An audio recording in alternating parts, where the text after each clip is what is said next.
বাংলাদেশের রাজনীতিতে ভারতীয় প্রভাব সব সময়ই আলোচনার কেন্দ্রবিন্দুতে থাকে। তবে সম্প্রতি ভারতের দুই প্রভাবশালী দৈনিক সংবাদ প্রতিদিন ও আনন্দবাজার পত্রিকা যেভাবে সাবেক প্রধানমন্ত্রী শেখ হাসিনার বিরুদ্ধে সরব হয়েছে তা বেশ তাৎপর্যপূর্ণ বলে মনে করছেন বিশ্লেষকরা। বহুদিন ধরে রাজনৈতিক পক্ষপাতের অভিযোগে আলোচিত এই দুই পত্রিকা এবার যেন একযোগে আওয়ামী লীগ সরকারের কঠোর সমালোচনায় মুখর হয়েছে। তাদের সাম্প্রতিক প্রতিবেদনগুলোতে বর্তমান সরকারের দুর্নীতি, প্রশাসনিক ব্যর্থতা এবং রাজনৈতিক অস্থিরতা নিয়ে বিস্তর আলোচনা করা হয়েছে।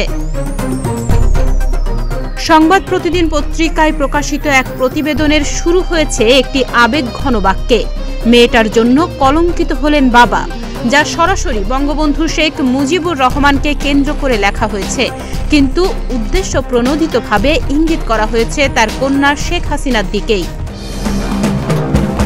প্রতিবেদনটিতে বলা হয়েছে, দেশের চলমান অচল অবস্থার জন্য জনগণ শেখ হাসিনাকেই দায়ী করছে।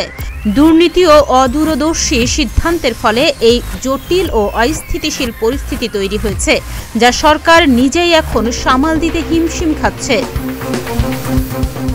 অন্যদিকে আনন্দবাজার পত্রিকা দাবি করছে, আওয়ামী লীগের ভেতরেই একদল পরিচ্ছন্ন ভাবমূর্তির নেতাদের নিয়ে নতুন নেতৃত্ব তৈরির উদ্যোগ শুরু হয়েছে। পত্রিকাটি একে একটি রিফাইন্ড আওয়ামী লীগ গঠনের পরিকল্পনা হিসেবে ব্যাখ্যাও করেছেন, যদিও দলটির বর্তমান নেতৃত্ব এটিকে ষড়যন্ত্র হিসেবে দেখছে।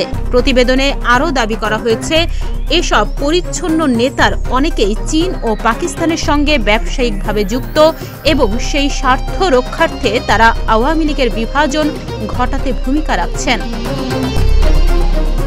সংবাদ প্রতিদিনে বলা হয়েছে, আওয়ামী লীগের ভেতরেই অনেক নেতাকর্মী শেখ হাসিনার নেতৃত্ব নিয়ে অসন্তুষ্ট, একাংশ প্রকাশ্যে তার বিরুদ্ধে অবস্থানও নিচ্ছে। এদিকে আনন্দবাজারের প্রতিনিধি তার প্রতিবেদনে উল্লেখ করেছেন, নতুন একটি নব্য আওয়ামী লীগ গঠনের পেছনে রয়েছে বিএনপির ঘনিষ্ঠ কিছু রাজনীতিক এবং সেনা সমর্থিত ব্যবসায়ীরা, তবে দলীয় নেতৃত্ব এটিকে অভ্যন্তরীণ ষড়যন্ত্র হিসেবে দেখছে। উভয় দৈনিকই বাংলাদেশের পররাষ্ট্রনীতি এবং প্রতিবেশী সম্পর্ক নিয়ে প্রশ্ন তুলেছে। সংবাদ প্রতিদিন স্পষ্টভাবে বলেছে, ভারতের সঙ্গে কূটনৈতিক টানাপোড়েনের জন্য শেখ হাসিনা ও তার বোন শেখ রেহানাই দায়ী।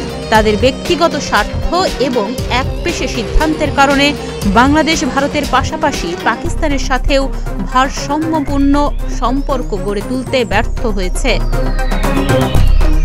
প্রতিবেদনে বিকল্প নেতৃত্ব হিসেবে নোবেলজয়ী ডক্টর মোহাম্মদ ইউনূসের নাম উল্লেখ করা হয়েছে, যিনি নাকি প্রতিবেশী সকল দেশের সঙ্গে ভালো কূটনৈতিক সম্পর্ক স্থাপনে আগ্রহী।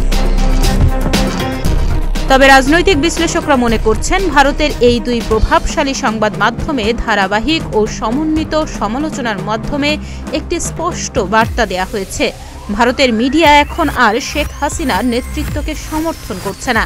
এটি কেবল সাংবাদিকতা নয়, বরং একটি বৃহত্তর রাজনৈতিক মনোভাবেরও প্রতিফলন হতে পারে। তাহনিয়া ইয়াসমিন, প্রতিদিনের বাংলাদেশ।